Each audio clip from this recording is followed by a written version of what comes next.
Okay. Hey, welcome to the Geekettes video review of Brooklyn. I'm Shirley. Christy. And yes, Brooklyn is an Oscar-nominated movie. And also, it's an Oscar-nominated Best Actress for Saoirse Ronan, who's the main character. She plays an Irish immigrant who moves to Brooklyn. And yes, it's about her trying to figure out her life in Brooklyn and making her own life as well. And, you know, the struggle of being homesick from Ireland and then falling in love. It's a love story that she meets this Italian boy from Brooklyn. His name is Tony, right? Tony, yes. And he's played by, what's the actor's name? Emerald Cohen. Cohen? Yeah, Cohen. Thank you. And it's directed by Jim Crowley. And it's basically what you thought of the movie. Because I was about to say, it stars Donald Gleason as the other boy in Ireland that she falls in love with, who, you know, when she goes back to Ireland because something tragic happens to her family, he's there, and her life changes going back to Ireland. So it's kind of like there's that boy, and then there's the boy in Brooklyn, Tony. So, and yes, Julia Waters, works as well, and Jim Brolin, who plays the father, right? Yes. Who is the one that helps her, her to go to Brooklyn and stuff. Right. Father as in priest. Yes. Anyway, he was really good. I actually enjoyed his character. Yeah, you can really see that he has good acting, abilities. Yeah, he needs to be more roles and stuff like that. Yeah, he was in Harry Potter as a Half-Blood Prince. So I know him as Professor Slughorn. Yeah, he's cool. And then other films. He's actually in War and Peace now. There's a miniseries. Just about to say, that we watch. War and Peace miniseries on Lifetime Channel. He's in that too. And he's back to Brooklyn. How you thought of the film? Because I mean, that was a big because this is an Oscar-nominated movie, and it was your birthday, and we were like, let's go see it. It's Oscar-nominated, and it's a love story, so we were like, yay! I mean, it looks great in the previews, but the movie is not. For me, it's not Oscar worthy.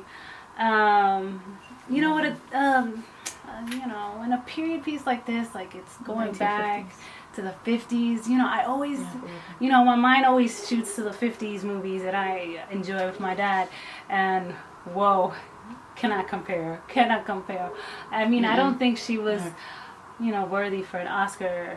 You thought she wasn't that good. I thought actress. She's fine. She's fine, but I don't think that there's other people out there that were much more worthy of getting an Oscar nom for Best Actress. So that's why I'm like thinking of that. And then the film itself, not worthy at all. I don't think so. There could have been better films nominated, to be honest. Yeah. This movie's kind of boring. I mean, it was so boring. I felt myself putting my head back, trying to, I never fall asleep in a movie. I got this thing where I'll close one eye and I'll just watch it with the other. If I do that, I'm probably a little bored or just really tired. I was getting impatient. I was like, all right, let's go. Other than that, and we would watch slow movies, but for some reason that shit was just so fucking slow. You were just like, all right, you need to hurry the fuck up. Right. I mean, seriously. The romance, I thought it was. That was the best part. I thought it was the best part. Her story with Tony. It was very tasteful for what the time it was, the 50s, and I thought it worked really well in the film. And Tony was such an adorable character. Yeah, he was an adorable character. Oh, he's so cute. And that's why, I love Tony, but I didn't love the other guy. Donald Gleason, he was kind of like bland there. Like bland, yes. The struggle of her going, because something bad happens, of course, like I said, a tragedy happens in her family, so she has to go back to Ireland. And then, of course, she meets Donald Gleason's character, who I hell sure don't remember the character's name. That's how boring the movie is. But anyways, he was so bland that it was he was questioning her life, saying, oh, is she gonna go back to Brooklyn because here he is falling in love with her, and they kind of like each other.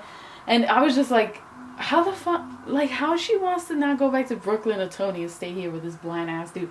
No offense, but you said it's because of the life that he has. Yeah, that he's privileged, a rich guy, and she's never was probably found some appeal to that because she never had that before. So yeah, exactly. Now that she has it, it's like I can't go back. You know, yeah, but still. Other than that, the costumes were really cool. The costumes were nice too. The film, the sets were really great. The way it was filmed, the lighting made it perfectly. Everything looked so paintingly, you know, like so it was pretty. a painting. The colors bright, and you know, all these pastel colors, which were very traditional to the 50s. So it was really great. I liked it. I enjoy that part of it. And her, you know, her clothes too, super cute. I totally her want bathing her suit. And her bathing suit was cute too.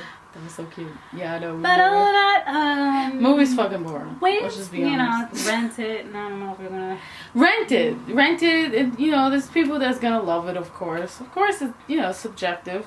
But for us, it was boring, which was kind of sad. I want to see Room, which you had initially. Yeah, I was like, do you want to go see Room or you want to go see Brooklyn? But we were like, it's a love story. And it was her birthday, so it was just I didn't really know what Room was. I didn't really know what it was until now. I'm like, oh man, we should have went to see Room. I heard even Joy was good, but now I want to see Room. Anyways. But, anyways, yes. For us, I mean, rented. Just for the love story, I think that was the only aspect that was really nice and pretty good. So, yes. Yeah, that's it, right? That's it. That's all I have to say about that film. All right. Have a great day and winter and night and whatever. And peace out. Peace out.